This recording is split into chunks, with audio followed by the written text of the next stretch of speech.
Sana, I'm going to teach you about density. Density decides if things float in water or if they sink. So, like if there's a forest with trees really close to each other, then we say that forest is having lots of density. But if there's a forest and the trees are really far from each other, then we say the forest is a very less dense. So now can I tell you a thing? It's going to be an experiment. So let's see how much this ball weighs. It weighs 5. Let's see how much this ball weighs. The ball weighs 46. So now let's see which one floats and which one doesn't float. So first what we'll do is we'll put this one. This one floats.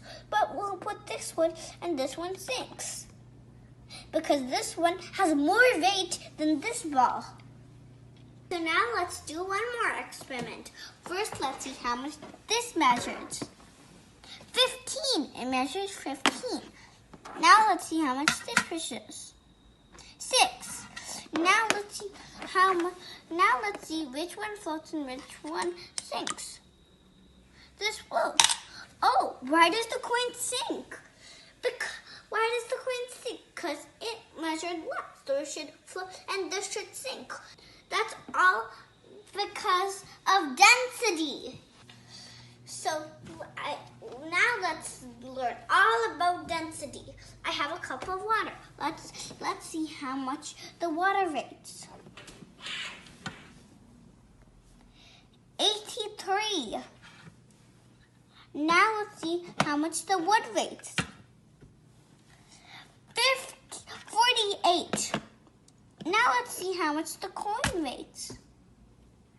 It's 346. Each of them, even though they are the same cups and they do the same space, the wood weighs less than the water and the coins weigh more than the water. So that means the things that are more denser in water sink in water, and the things that are less denser in water can float in water.